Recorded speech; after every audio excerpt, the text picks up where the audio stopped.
Hey, everybody, welcome back to the Comic-Con podcast. This is season 2, episode 29. We're recording it on July 21st, 2022. I am one of your hosts, Zach, aka The Manimal, and with me is my good friend Justin, aka Nemesis Prime. What's going on, bro? What is up, everybody? Welcome to San Diego. The Germans, I think they created, I think in what was it, 1904. It means a whale's A vagina. whale's vagina. Yeah, Yeah, sounds about so right. we're here on San Diego Comic-Con week. We're of course recording this a little early before all the news is gonna be dropping. I think we're gonna have to do a special bonus content, right, Zach? Yeah, we're definitely going to do something. I think we'll either drop it probably Monday morning to kind of cover all the news that came out over San Diego Comic Con over this upcoming weekend. Obviously, you're listening to this, maybe it's Friday or Saturday or Sunday, but regardless of what day you're listening to this, check out our bonus content, kind of highlighting all the big news that we know is going to come out from San Diego Comic Con. So this episode will probably stay pretty San Diego Comic Con talk free. We're going to save that all for later, even though we're both feeling a great amount of FOMO probably out there with San Diego, but Get a show next week, man. It's we've fine. got a good week coming up. I know that's kind of the thing is like I'm seeing like the posts, and it definitely is, I know it said we weren't going to talk about San Diego, but it's kind of hard not to.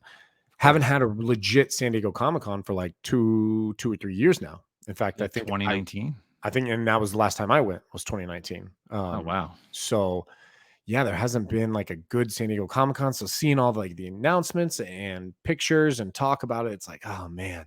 But then I also realized I'm way too busy. I don't think I could have gone this week anyway. And then I keep thinking, yeah, you're right, dude. I keep thinking, yeah, whatever, man. Next week. We got next week. We'll let all the West Coasters enjoy San Diego. And then I'm going to be kicking it with the East Coast crew out at Terrificon next week, which I'm excited man. for, man. It's gonna be wild. Before we get into everything tonight, let's kind of throw down and let everybody know I have to do a shout out because somebody was a little upset because I didn't announce their name when we were talking about the barbecue that I did at Comic Dunes. So I got to give a shout out to my man Aaron A Jobes 11 over on Instagram. He's also on Whatnot, AJOBES 11 over on Instagram and on Whatnot. He's also a member of the Comic Co-op crew. Give him a follow. I got a little trouble because I went on his Instagram, or I was on his Whatnot for Comic Dunes, and he kind of called me out. So Aaron, I'm sorry. There's your shout out. Everybody go follow him. That's one of the announcements. And the second announcement is, of course, a couple weeks ago, we talked about myself and how I had an issue with eBay. And this is now, it was kind of a statue that I sent.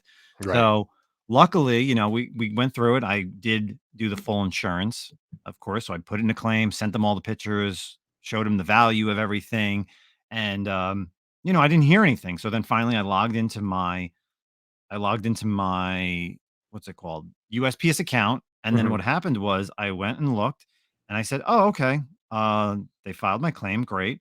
Now what happened? They're only giving me $50 out of the $180. Wow. So, yeah. So I was really pissed. So now they actually sent me a check today too, which is great for $50. So it's just like a check for $50, even though it was insured up to $180. So I, of course, sent an appeal. So right now we're going through the appeal process and we have to see what happens. So that's my update on my eBay issues. Yeah, you've been having a lot of eBay issues lately. Oh, yeah. Talk you off the ledge a couple times with that. So yeah, definitely. But we got a good show today. We actually are going to start off with a couple questions from the community. When we have them, that's what we like to always start with. Obviously, the comic community podcast, that's what this is. So we have a couple questions. First one came via email from the Thecomiccompodcast Gmail account. This is from our friend Lester Diggs. He says, hello, gentlemen. Hope all is well as SDCC is almost here. I wanted to ask you about comics in polybags. As you know, many books, especially in the 90s, were in polybags, and some had trading cards like X-Force #1. Is it in the is it in the book's best interest for value and condition to be removed from the bag? For example, if the X-Force 1 has the Deadpool card, is it best to keep it in the bag, or are the parts outside of the bag worth more? Thanks for your insights. So, man, I don't know. I've never really known. That's been really, it's tricky. And I feel like recently I've been picking up with like I talk about I'm reading the 90s Ghost Rider series again, and obviously the Midnight Suns crossover. All those books are pretty much polybagged. So Mhm. I've never really known what the way to do it is and like what you should do. I'm a reader, so prior to like the internet, and when you could read things online, like you had to open it, right? I wasn't gonna, Mhm. Of and I course. really wasn't the kind of person who was buying two copies, one to read, one to open. So I don't know. What do you think? What's your thoughts on that? I feel like it depends on how many copies you have because, Right. yeah, let's look at the books that are expensive that came in polybags. You have the Ghost Riders, right? Hmm. The Midnight Suns, of Yeah. course. You have Ultimate Fallout 4, which Right. is definitely the biggest. There's some Star Wars books like Dark Lords of the Sith, the one that they did the Ashcan for. Trying to think of something off the top of my head as well. There's definitely like an Uncanny X-Men issue or regular X-Men issue. Uncanny X-Force had a polybag. I would say, yeah, you gotta open 'em. If you don't have 2 copies, like 1 to read and then 1 to just keep in the bag Hmm. just to have it, like, I have that for, like, my Uncanny X-Force run, like, that Rick Remender run, Right. I have a full set. I have that. I think it's, like, 18 or 19 is the issue, and it is definitely I have 1 sealed and then 1 open because obviously it's a big black bag, it's a spoiler. I feel like there's another thing. What was that Marvel event that they did with, it was like Age of Ultron, right? When because they had, what's her name? The They have Asgardian. polybags in that? Yeah, they did because when they had, oh god, what's her name from Spawn? Angela. When she came Oh over to the yeah. Okay. MCU, the one issue is sealed because she was on the cover and they didn't want to reveal that before Yeah, they the would do issue like dropped. like the all black polybags where Yeah. it would just have the title on the front and you couldn't see the cover, right? Yeah. Yeah. So you definitely got to take them out of the polybags because especially if you're eventually going to grade the book. I've sent in a bunch of those Dark Lords of the Sith, and none of them came back 9.8s because I had them for a while. Every time I Mhm. bought them at shops, they always were still in the bags. And I'm like, oh, this is so cool. It's really a trade off. It's if you are going to try to sell it, some people like it that it's still sealed, Right. There's always but those kind of people, yeah. yeah. So it's really there's like a handful of people. It's like you have to open it because you want to read it. If you want to sell it, there's some people that like it still sealed. There's some people that like it open because then they kind of can see the better condition. You could see the better condition as well. And then of course grading it. You can tell, hey, if it's a 9.8, or do I keep leaving it in years and years as the time goes by and the polybag seam in the back just continues to go into the back cover, which it Yeah. does. Right. I'm looking at in terms of the X Force #1 with the Deadpool card, in terms of like value and stuff. You can buy one right now for 9.99 on eBay, fully sealed with the Deadpool card. So I don't know what the value is. Obviously, that's not graded or anything like that, but um, I don't know. I am so glad they went away from the polybags. They're annoying. You know what I mean? Like just that issue of like, okay, now I gotta rip this thing open too. And sometimes do you remember trying to open them as well? And like I felt like sometimes I was damaging the book while I was trying to open it. Like, ugh, Yeah. I hated that shit. I think DC did that for a while. Not only just for those combo packs, like when they did that for the new 52, but I remember during Rebirth, there was 1 month and it was stupid. They all came in poly bags, and I think all it was like an insert on the back cover. Because I remember like having the full Harley Quinn run and even the Batman run, and one issue of like the series that I was collecting at that time, each came in a poly bag, and I was like, why? There's nothing. It's like Yeah. Huh. No, I don't know. I'm not a polybag fan. Honestly, it's probably going to be collector's choice on that decision, mhm. right? Like if there's no real hard or fast rule on the polybag.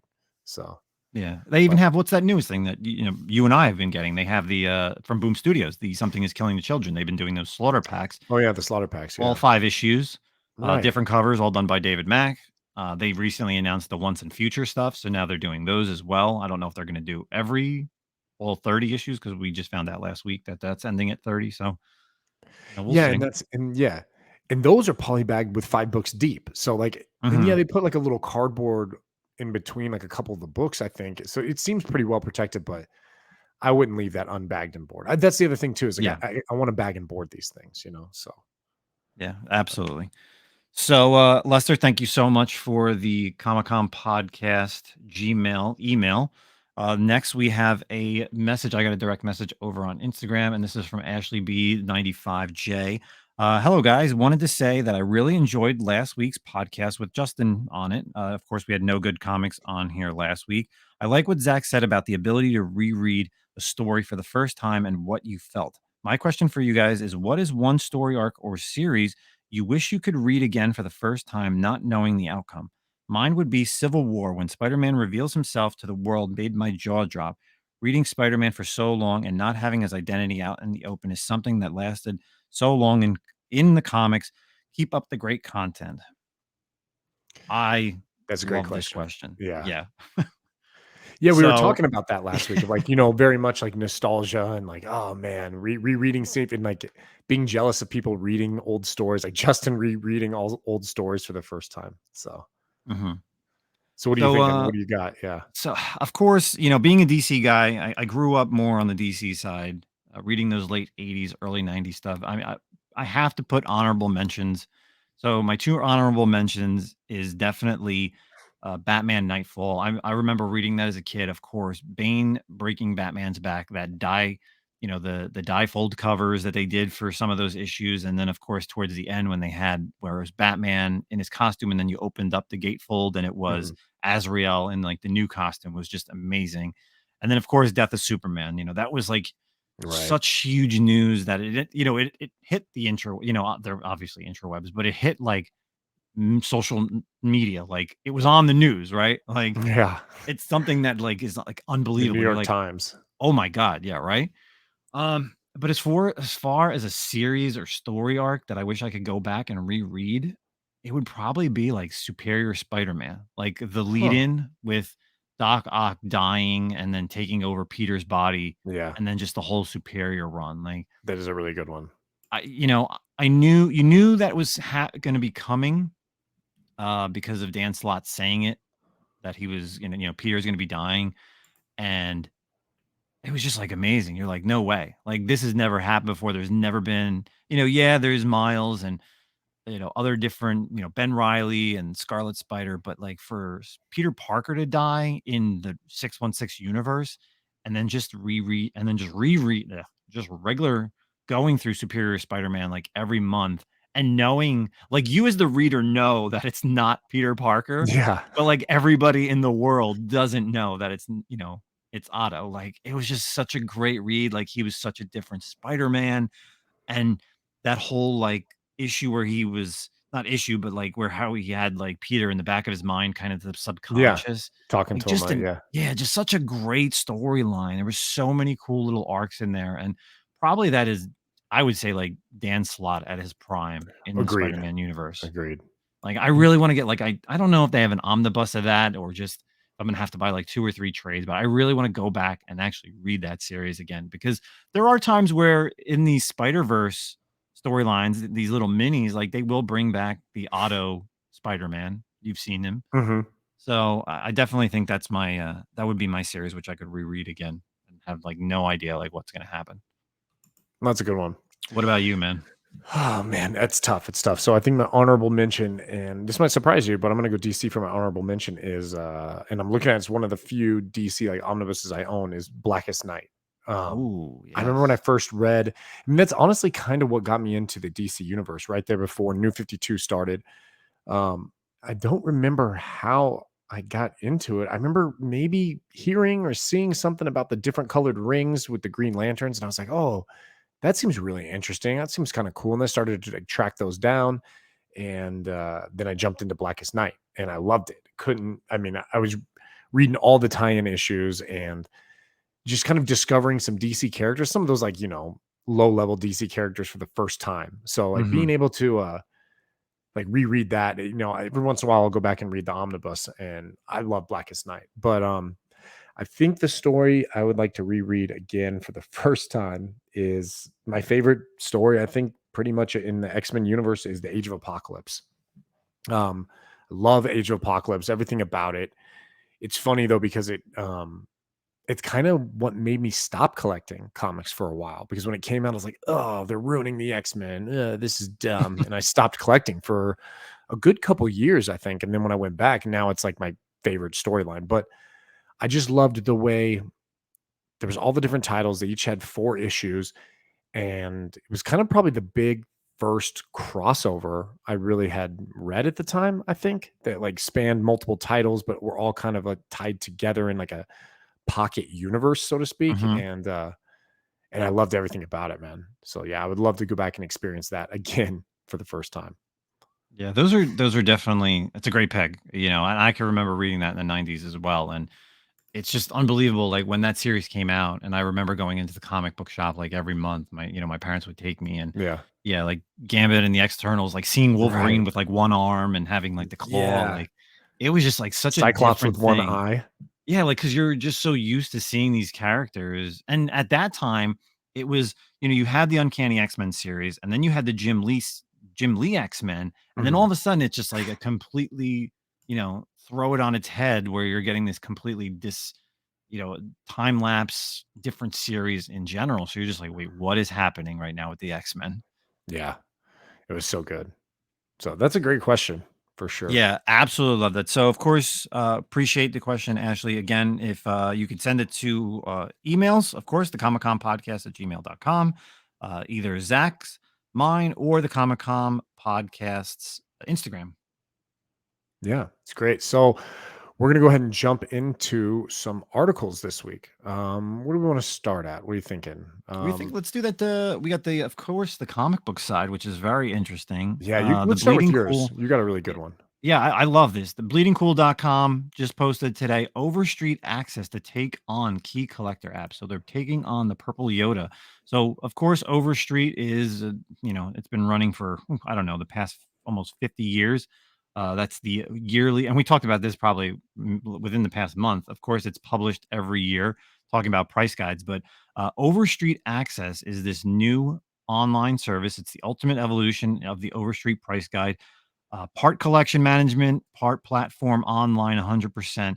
There is an app as well that you can get for it if you do end up paying for it. Overstreet Access marries the best of all worlds to provide subscribers with price guide values, personalized collection data management, extensive search capabilities, a robust comic database, and so much more. As subscribers catalog their collections, they can leverage the Overstreet Access one of a kind gap list with technology to identify missing issues, create want lists, and match their lists with stock at local comic book stores to complete their collection. The intensive search capabilities allow users to search for story arcs, characters, publishers, contributors, titles, and more. So, with all that being said, it just dropped today. I did sign up for it. I did sign up for there's different versions of it. So, real quick, there's a free version. I'm not going to get into the different levels, but there's a free version, a $3, a $5, and a $9. I did go for the $9 month because I wanted the full access to be able to talk about this. The $9 a month, or you could pay for the full year, which is I think $90, gives you unlimited books and also a 2-week trial as well. You do have the ability to basically similar to like CLZ and I guess Mhm. Key Collector and Cover Price, where you can go ahead and put your books in there. You add them in. So I tried it. I added about 5 or 6 different Star Wars books in there. I put in the grades. I don't know if it really doesn't differentiate between slabbed and raw, CBCS and CGC. It just you literally click on the book and then you click on like the grade. So it'll be Okay. like point 0.5 all the way up to 10.0. So, for some of the Star Wars ones, I would do like my Star Wars 1 is a CGC 9.6, my Star Wars 2 is a CGC 9.6. So I put them in there and then a couple more moderns. And it's cool because you can actually put them in your own collection. So, and you're in your own little box. So when you actually look at it on the screen on the desktop app, it actually looks like a little short box. So it's Hmm. almost like it looks like you could actually like flip through it. It's really Nice. cool. That So, is cool. How of does course, I the just had go how's ahead. it work? Like when you upload stuff, is it seamless? Is it hard to use or Oh, no, literally, I typed in Star Wars, it brought me all the different, series. I went to the Mhm. 1977 series. You click on the next button, it shows you all the covers for, that main series. Of course, it's a little I don't think it's a little obviously, it's just launching, so there's a lot of content needs to get done. So, Right. like, Star Wars number 1, of course, we talked about this, there's the Whitman variant, the 35 cents price variant. They only had just the regular version. Like, there was no direct newsstand and, same thing with a few other issues. So I just put in the book. And I don't even think that I think maybe you'd have to go and search a different way to look for the Whitman stuff. But again, it's just launching. So I added a few books. I will say that at right now, I don't like. Here's my problem with the app. I haven't downloaded the app. I use the desktop version. Is it gives you the value based on Overstreet. It doesn't give you Okay. the value based Like on fair like market correct or or current like market or what are whatever. Yeah. like what's the latest sale. So right now they're valuing my 9.6 Star Wars #1 at like $500, which is it's selling for like $1,200. Wow. I didn't check cover price at the time to see what the fair market value of the book is, but again, I don't know if they're thinking that the 9.6 is a raw copy. You know what I mean? Like, Hmm. because yes, you can't sell you can't sell like a Nearman Plus Star Wars #1 for $1,200 when hell, I would just buy a 9.6 or a 9.4 for around that price. So the app is obviously it's taking on Key Collector. I think this is a great thing because, of course, the fact that we talk about it. Right. Overstreet is out once a year. By the time it's printed, the prices are already changed. It's great for older books. I do like the fact that they did say in this article that of course, you can not only create your want list, which a lot of these things do, but having that gap list, and also it's really cool because you can search story arcs. So you literally Oh, click that is cool. on like the story arcs, and it gives you from like starting with the numbers and then A to Z. But that's like so cool because then you can really deep dive into like let's just say you Tie-ins pick and everything. Yeah. yes, yes. Not just searching like through like the title, like Nightfall, like Batman Nightfall, like, oh, just the Batman issues, but you can see all the tie-ins and stuff. Yeah, and, like, that's something that obviously CLZ doesn't do, and, I did like that about this, new series, this new Overstreet Access because, when you type in, let's say, like, Blackest Night, obviously you get all the tie-ins, which is easy to find, but let's say there was a tie-in within a story, right? Because you know how like you were just talking about Blackest Night. They Mhm. did the main story, then they did all those little one shoots Right. where it was like Superman had 3 issues, Batman, Justice League, Wonder Woman. But then let's just say if in the Green Lantern series or in another series there was like 2 or 3 titles that had like that crossover, it's included there as well. Oh, that is cool. Yeah, hell yeah. So it's interesting stuff. It's definitely something that again that just got released pretty much today. Over it got announced at San Diego Comic-Con. Of course, Steve Jeppe, CEO of the Gem Publishing and Diamond, founded the Family Entertainment president over there. He's been doing it since 1970, of course, with the Overstreet Access. So I think it's going to be good. He was excited to announce it today. I found out about it from our man Binky03 over on Instagram. He kind of shot it to us, me in a private chat, and I had to sign up for it. I had to try it, so I'm going to give it a little bit.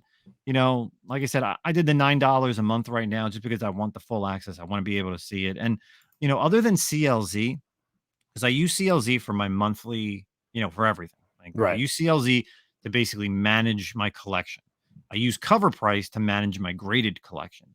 But if there was a way that possibly I could sweep all the books that I have in my Cover Price into this Overstreet Access, and they actually have correct values and they update it, I'd like to be able to see, what's the difference. Like really get a difference of like how Cover Price is, even how GPA like their website is, and this Overstreet Access. So if everyone gets a chance, you can sign up for the free one. It does give you a little bit of a basic stuff. You can browse it. You can also view a lot of the basic information, but to actually be able to put in comics into your database, you do need to at least try either the bronze, silver, or gold. But you do get a 2-week trial if you sign up for any one of the higher tiers. So it's not like original, it's not going to take your money right away. But Zach, what do you think about this? I think it's cool. I want to look into it for sure.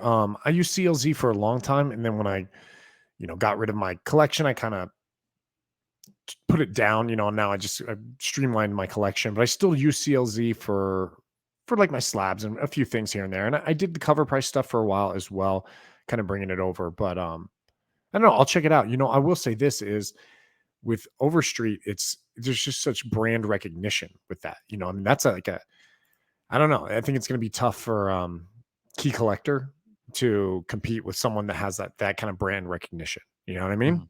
So it's like Overstreet's been around for so long, and there's a lot of issues with Key Collector app, and I don't know. I don't think it's gonna be interesting. It's gonna be interesting to see which one kind of pulls ahead out of the two.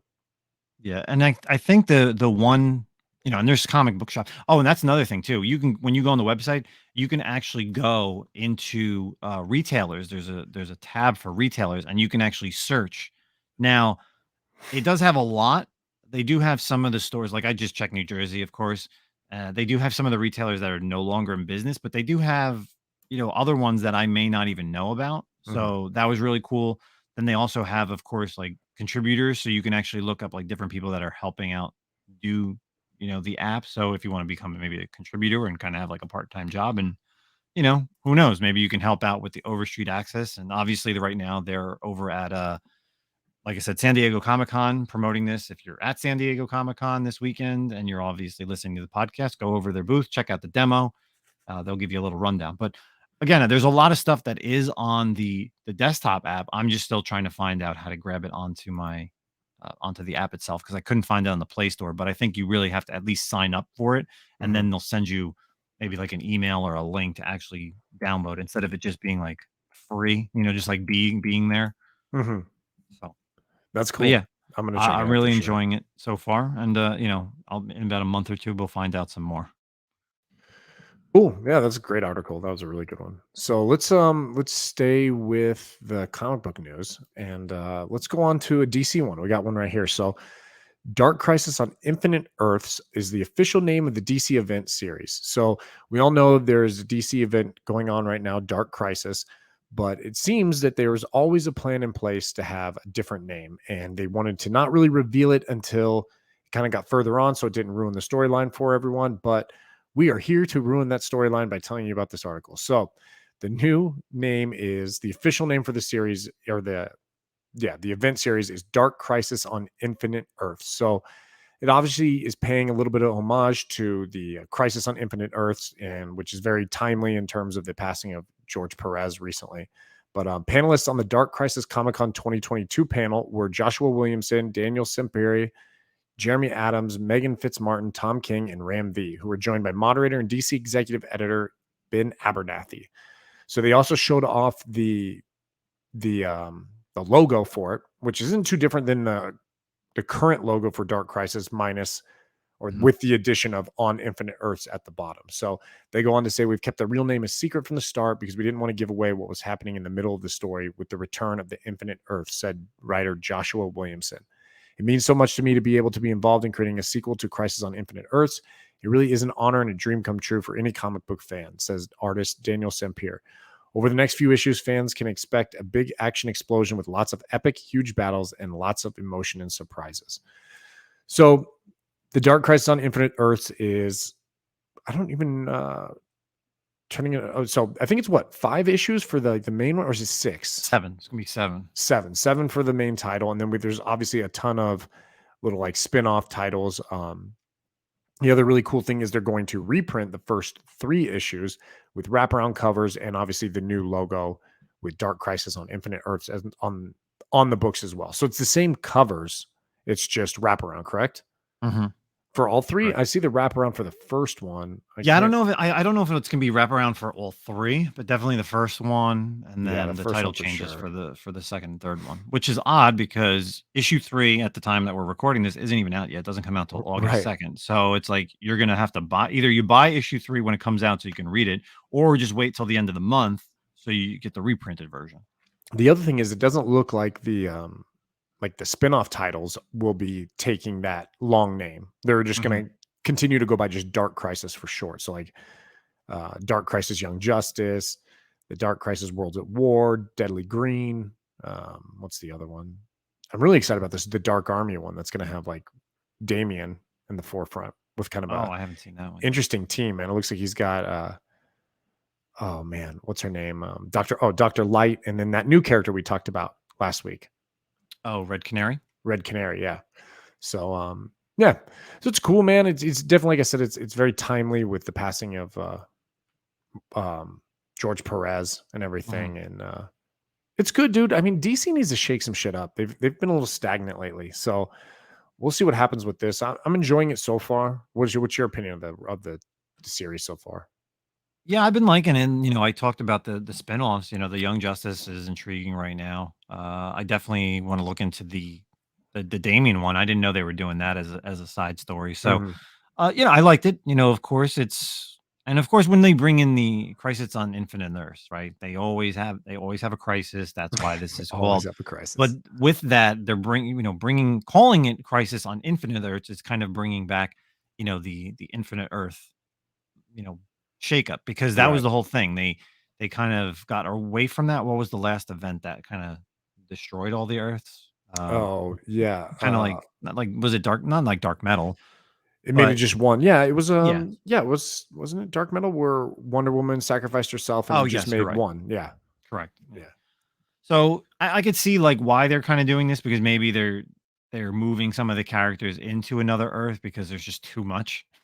Mhm. But I don't know. We're gonna have to see.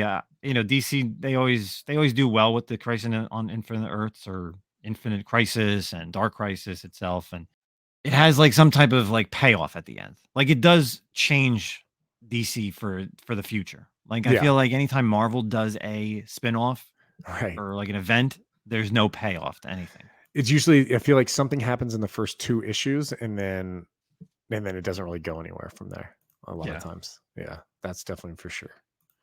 Kind of some movie news moderately, and I'm sure we'll be talking about this more. Like you said, we're going to go more in depth with the announcements from San Diego Comic Con on our bonus episode. But right before San Diego Comic Con started, there was a rumor that came out. So Marvel's rumored X-Men movie title ignites MCU fan uproar. So this is an old rumor that kind of resurfaced about changing the name of the X-Men to just to be titled The Mutants. So this came out a while ago as well. There was talk about the X-Men movie in the MCU was going to be titled maybe The Uncanny X-Men, or there was talk that it was going to be The Mutants. It looks like it's kind of resurfaced again. And obviously with Ms. Marvel just ending and some mutant name dropping somewhat there, there's definitely people are expecting a little bit more X-Men talk, especially with San Diego Comic Con coming up. So most of this come from Deadline making a passing reference to the mutants. Um, yeah, not too many people super happy with this. Obviously, it goes both ways. You got the toxic fandom, and you got regular people, and then you got even more regular people who are just like, whatever, dude, I don't really care. Just make the damn movie, right? But Of course. some of the Twitter comments are pretty funny. One person says, "Please know the mutants is a stupid title. Just call them the X-Men like everybody knows them as. It's not sexist. I think of X-Men as like human. Just state that in the movie." And then so you can't see it obviously, but the graphic is just like the graphic for New Mutants, except it just says the mutants. And so someone else says, "What is this? The mutants? Is it the New Mutants? Didn't this movie bomb already?" So a lot of people going on to be pretty upset about it, but I don't know. It just we'll see. What do you think about rebranding the X-Men just as the mutants? Uh, I I I feel like we talked about this last year Right. when we It always when they pops were up. talking. Yeah, they definitely have an idea, and I'm sure there's a reason for it because they could definitely come out with the first movie, and it doesn't have to be them. We talked about this. Look at the MCU. You have all these characters that came out, and then they eventually came out with the Avengers, right? Mhm. So it wasn't. You could have like maybe solo movies and then the X-Men movies, or it could be the mutants. It could be like one or two of them, and then eventually it forms the X-Men team. So it's not just here they are. We know what they're. But then there's the flip side because everybody has. How many times have we rebooted the X-Men? Like X-Men or the X-Men. Like either they need to bring them into this world where they're already the X-Men, or there needs to be some catastrophic event for them to be here, right? Right. Yeah, I don't know.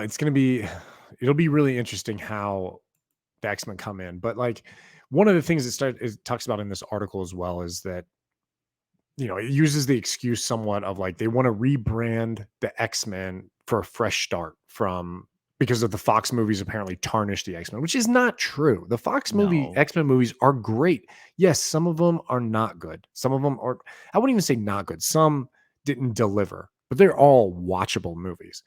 And it doesn't really make sense using that that reasoning to say, "Oh, we want to rebrand them." But what are you going to do with the Fantastic Four? How the hell do you rebrand that shit? Like, Mhm. like you want to talk about movies that are tarnished. Good luck rebranding Fantastic Four. So, I I think don't the know. main thing with the X-Men movies is they Mhm. can't have a spotlight character, I right? agree. You got to Like, move it away. can't be like the first X-Men run, of course, everybody knows it's Wolverine. The second X-Men run, it was Mystique. Like, you can't have these big name actor or actresses have that spotlight. Like, the X-Men is a team. It needs to Hmm. be a team movie. Like, Avengers, they were all great characters. Nobody was like outshining anybody in any of the Avengers movies. Right. Yeah, it can't be like we said, we've talked about this before as well. It can't be focused on Wolverine, Professor Xavier, Magneto. Like, I mean, that's all it's really been like for all the X-Men movies. And we got to move past that, dude. We gotta, you know, we gotta have more. Actually get into the team stuff. So it's gonna be tough, man. The X-Men's gonna be a tough one.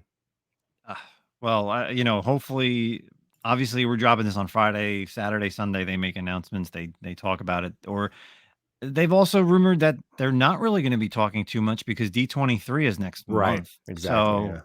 we may not get a lot of news, like new news. We may just get some more refresher stuff that we already know about, like Mhm. obviously Ant-Man, the Armor Wars.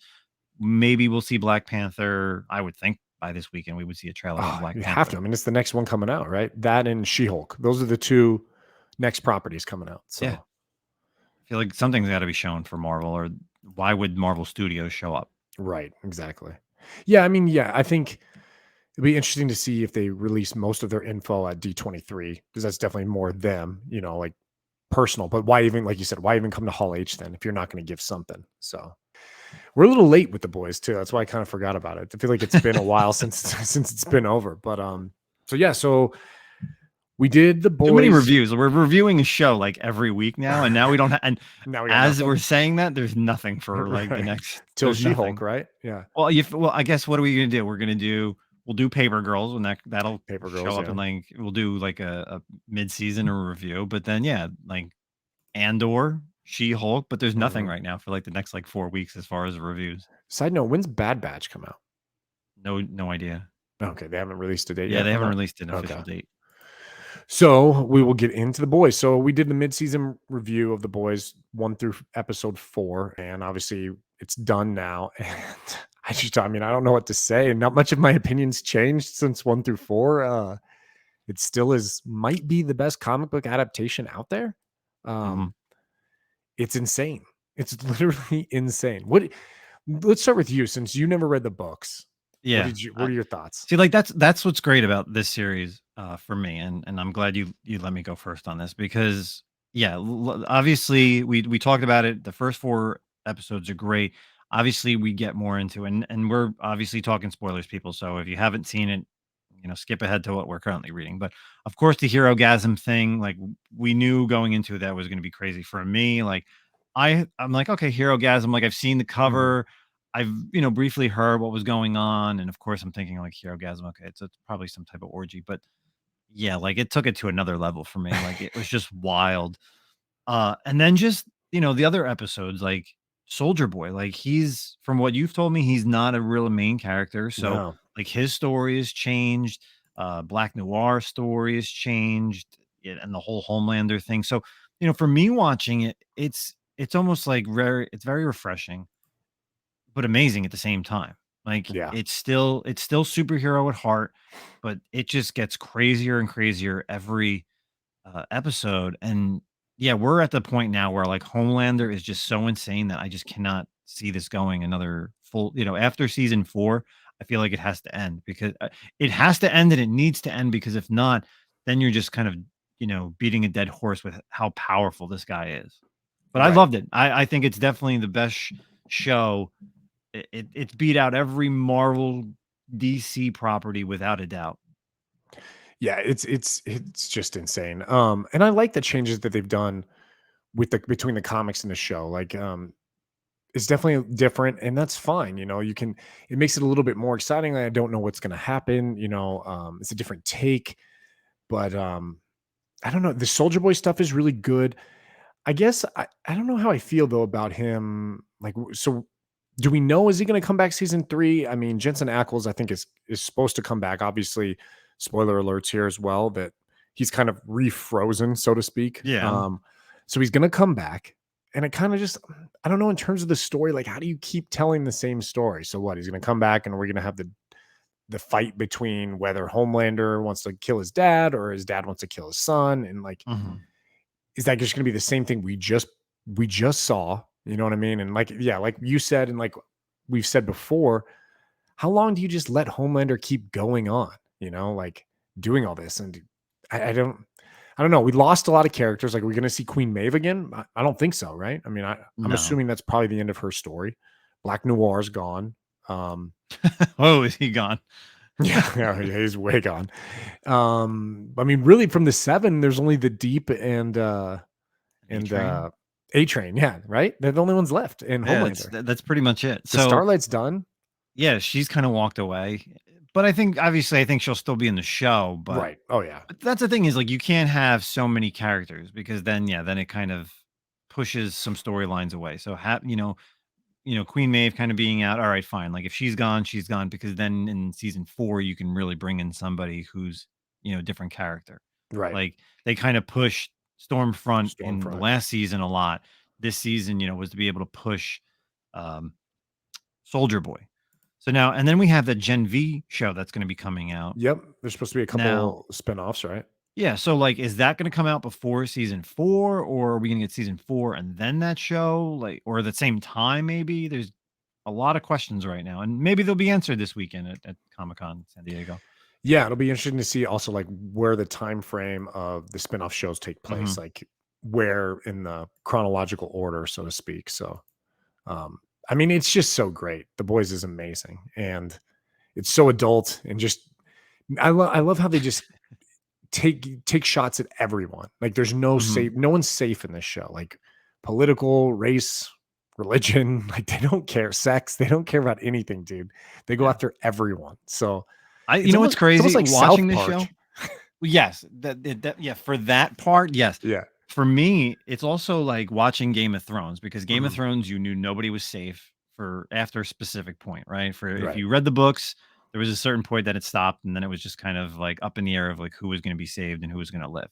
But like for me, it's just like I've never read it, so I'm like wondering, are they going to? Is this person going to survive? Is this person not? Like, there's that constant fear of like, are they changing it from the comics?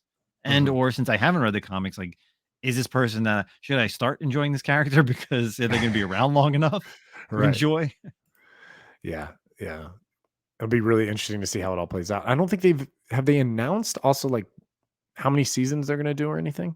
No, Do we there's know? really nothing like I said, Gen V is supposed to come out next year. Mhm. Not sure when. They just said sometime, uh, in 2023. So, The Boys season 4, it's kind of up in the air right now of when it will come out.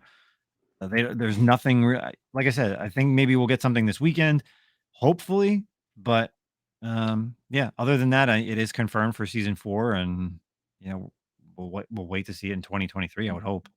Yeah. Yeah, I can't wait for more.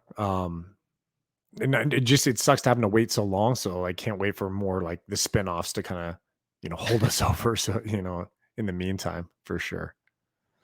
But, yeah, A+. plus. So ranking, I mean, it's a 10 out of 10 in my opinion, Oh, same thing. right? Like I said, yeah, definitely. I mean, you could take all the Marvel shows and put them into one, and they still wouldn't beat out this show. It's just Yeah. amazing, and I kinda wanna go back and rewatch them. I want to because I that first season, like I Mhm. felt like the boys themselves, like the guys, like that Yeah. was their season, right? Right, right. And then it was the second season was kind of more the The superhero 7 a little side, bit, yeah. yeah, showing the more dystopian with all the everybody in it. And now it's like season 3 just was like, oof, completely different animal. Yeah, they blended them all together pretty much, yeah. Yeah, like obviously you've read it, and I know it's probably been a while, but It how do has. you feel like as a reader, like the changes? I guess. I'm good with them. I mean, like I said, I've always said that I've never been the person who that the story has to follow exactly because it's a different medium. Like, by telling it episodically on television is totally different than getting like the issues coming out monthly. So, it's a longer format, obviously, when you get through the comics, you tell the story over a longer format, but with the show, it has to move a little faster. It has to keep people like interest peaked, and so I'm good with it, dude. I'm good with it. I think it's great.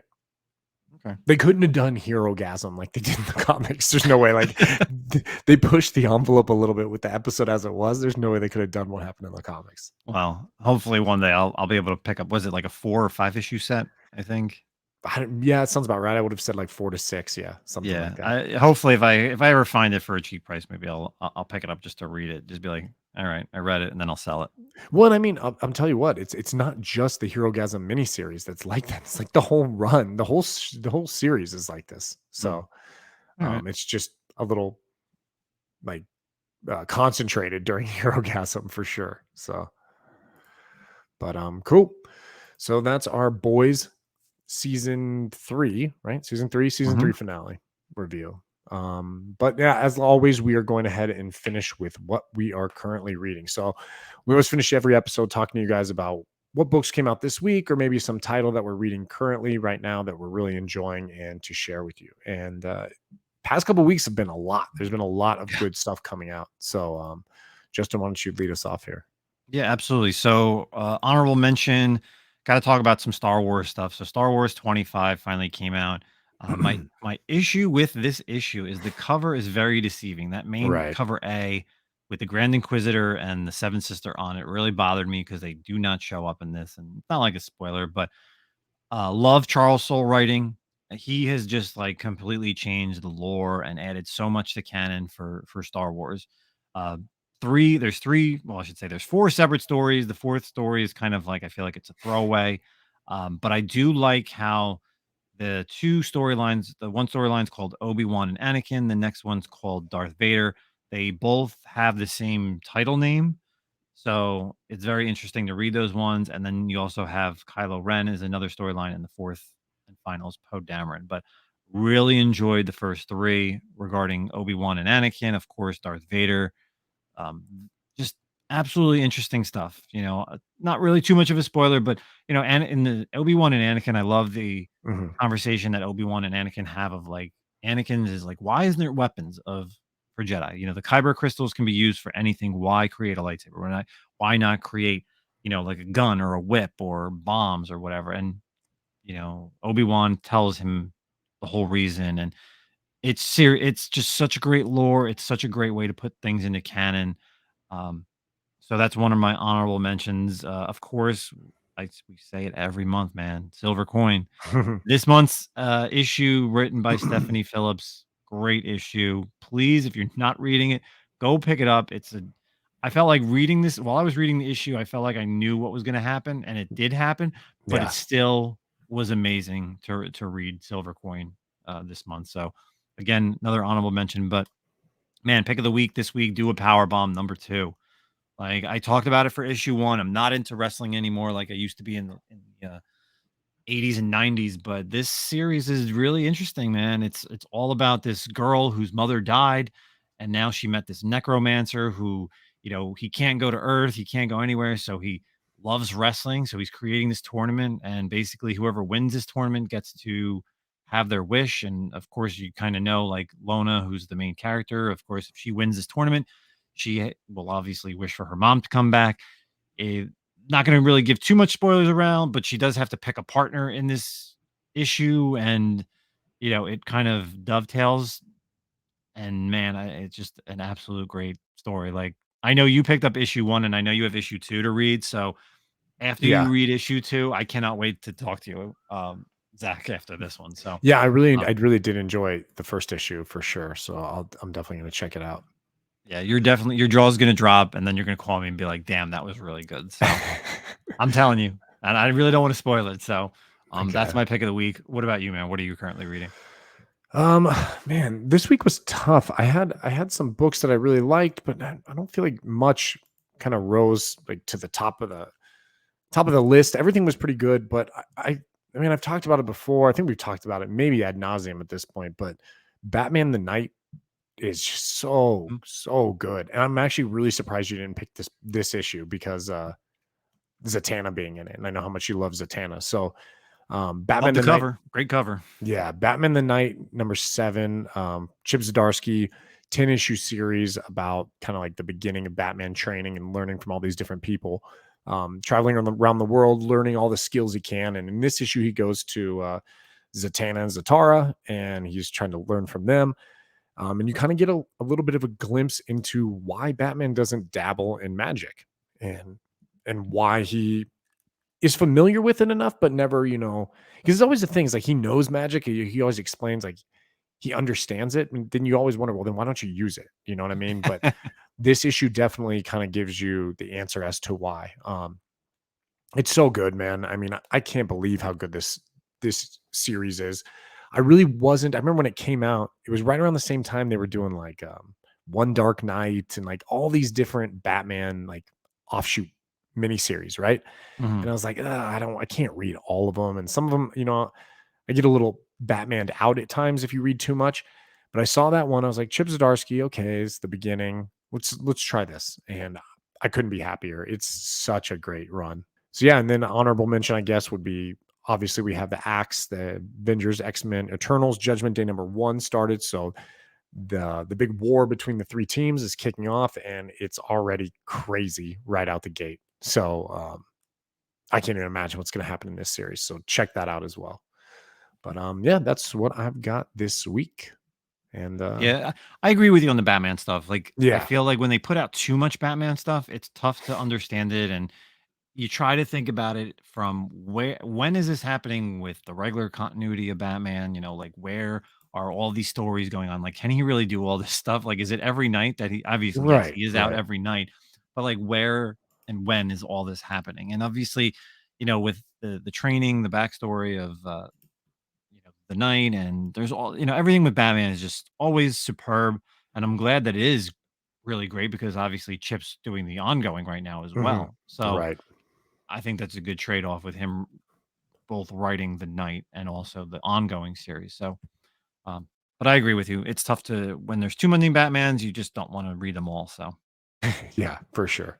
So that's all we've got this week. Thanks for listening in for season 2, episode 29. Like we said, keep an eye out for bonus footage or bonus content we're going to put out concerning all the information coming out this weekend for San Diego Comic-Con.